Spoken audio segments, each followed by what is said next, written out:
আসসালামু আলাইকুম ওরহমতুল্লাহি ওবারাকাতু। প্রিয় খামারি ভাইয়েরা, চলে আসলাম আপনাদের মাঝে আরও একটি গুরুত্বপূর্ণ ভিডিও নিয়ে। তো আজকের ভিডিওতে কথা বলবো চীনা হাঁসের ঘাড় বেয়ে যাওয়া এবং পা প্যারালাইসিস হয়ে যাওয়ার এক কারণ কী এবং এ থেকে কীভাবে আপনারা মুক্তি পাবেন। তো চীনা হাঁসের ঘাড় বেঁকে যাওয়া এবং পা প্যারালাইসিস হয়ে যাওয়া হচ্ছে চীনা হাঁসের সবথেকে কমন একটা সমস্যা। কারণ এই চীনা হাঁস পালন করেন অথবা এই সমস্যার সম্মুখীন হন নাই এরকম খামারি মনে খুব কমই আছেন। তো এইটার মূল কারণ হচ্ছে ভিটামিনের অভাবে এই সমস্যাটা দেখা দেয়। যখন ভিটামিনের অভাব হয় তখন এদের পায়ে এরকম শক্তি পায় না এবং ঘাড় বেঁকে যায়, পা প্যারালাইসিস হয়ে যায়। তো এর থেকে মুক্তি পাওয়ার জন্য অবশ্যই আপনাদের ভিটামিন খাওয়াতে হবে নিয়মিত, এই যাতে ভিটামিনের ঘাটতি না দেখা দেয়। তো আমি প্রতিনিয়ত এদেরকে ভিটামিন যেটা দিয়ে থাকি সেটা হচ্ছে থায়াবিন। পা প্যারালাইসিস এবং ঘাড় বেঁকে যাওয়ার মূল কারণ হিসেবে আমি থায়াবিনটা ইউজ করি। আর এখানে হচ্ছে আমার থায়াবিনটা রাখা আছে একটা কৌটাতে। তো আর এখানে হচ্ছে ভাত নিছি। এখন ভাত নেওয়ার মূল কারণটা হচ্ছে যে চীনা হাঁস ভাত খেতে খুব বেশি পছন্দ করে। ভাত দিলে এরা খুব সুন্দরভাবে খেয়ে ফেলে এবং খাবারটা নষ্ট করে না। তো এই জন্য এই মেডিসিনটা যদি এটাতে দিয়ে থাকি তাহলে ভাত খুব সুন্দরভাবে খাবে এবং আমার মেডিসিনটাও নষ্ট হবে না। এই জন্য আমি সকল ধরনের ভিটামিন এবং ক্যালসিয়ামগুলো আমি ভাতের সাথে মিক্স করে তারপর আমি আমার চীনা হাঁস বাচ্চাগুলোকে দিয়ে থাকি।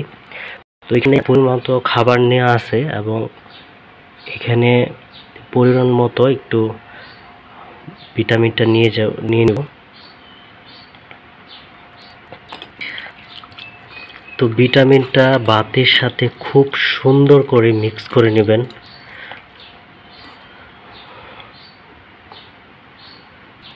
পরিমাণ মতো খাবারটা নিয়ে নেবেন এবং ভিটামিনটা নিয়ে নেবেন, কারণ এইভাবে দেওয়ার ফলে দেখবে যে খাবারটা নষ্ট হবে না।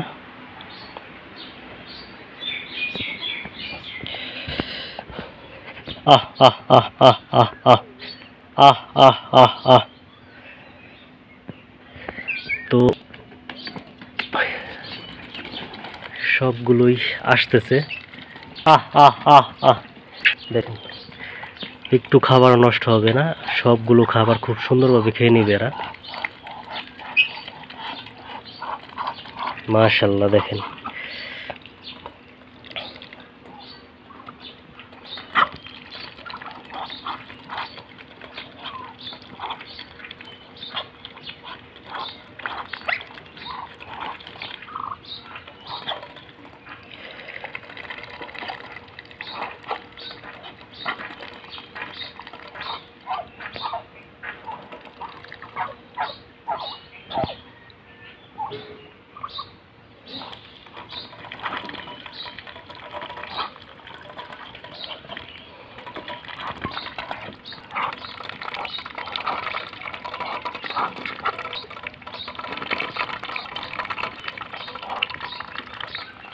মাশাআল্লাহ, একদম সম্পূর্ণ খাবারটা খেয়ে নিছে।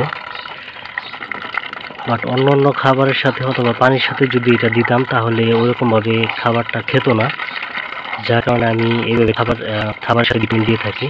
আশা করি এইভাবে যদি ভিটামিনগুলো নষ্ট না এবং আপনাদের চীনা হাঁসগুলো খুব সুন্দর ভিটামিনগুলো কিনবে। তো আজকে ভিডিওটা এই পর্যন্তই। সবাই ভালো থাকবেন, সুস্থ থাকবেন আর অবশ্যই আপনাদের পশু পাখির যত্ন নেবেন। আসসালামু আলাইকুম ওয়া রাহমাতুল্লাহি ওয়া বারাকাতুহু।